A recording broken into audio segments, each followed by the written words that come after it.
I think Edmonton is full of surprises. When international guests get here, they see the ribbon of green down the center of the city, that's the River Valley, and they're just blown away at nature and the outdoor adventure that's right here at our fingertips. I'm Laura Nickel. I'm the core programs manager for Fort Edmonton Park. My name is Gordon Gale. I'm a conductor on the train, our 1919 time-traveling steam train, actually. My name is Everett Poor. I'm the Indigenous Narrative Supervisor here at Fort Edmonton Park. I'm Renee Williams. I'm the Senior Vice President of Customer Experience at Fort Edmonton Management Company. My name is Neil Kramer. I'm the Public Interpretation Coordinator here at Fort Edmonton Park.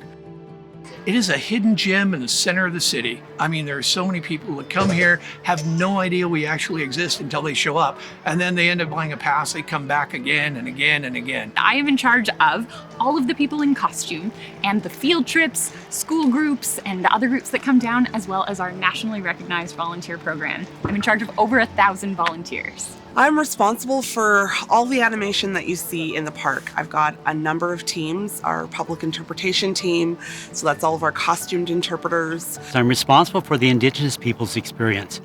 And the Indigenous people's experience is really Indigenous people's history and experience since the world began. All of the costume staff that you see while you're on site boil back up to me. I'm in charge of giving them guidance, supervision.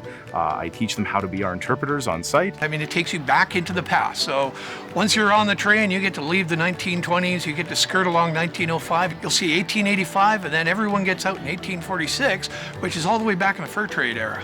All of our homesteads, houses, our fort, and their period stores are designed to look as authentic as possible with real artifacts from the period and people to illustrate and bring to life these great spaces. And then we've got some really remarkable attractions, indoor and outdoor attractions that give people a real taste of what the destination is all about. The park is a super welcoming place for film crews, and we love to have filming on site. We even had the amazing Roger Deakins filming the assassination of Jesse James here. It was so exciting to see the park transform and become that set. I think film is such an important economic sector. I think there's economic benefit to all kinds of businesses, whether it's rental companies or hospitality and hotels.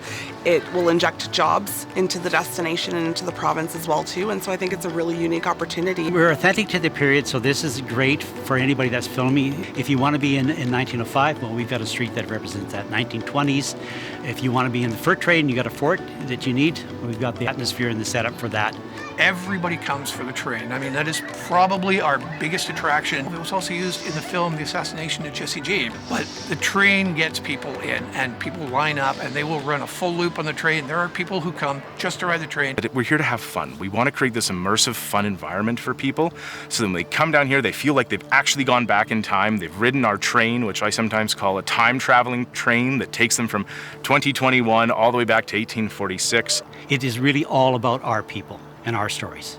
It relates to a lot of things such as residential schools, our Indigenous knowledge, our Indigenous spiritualism. All those things are shared within this pavilion. So it has a very, very broad context. I think there's a lot of misconceptions about who Indigenous peoples are, and there's also misconceptions relative to stereotypes.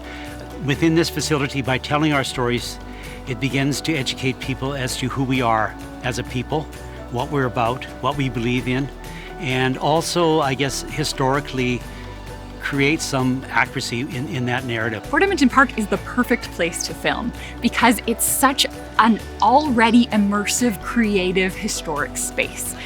Your mind already begins to wander and imagine the kinds of stories that could exist in this little town and in these 4 time periods.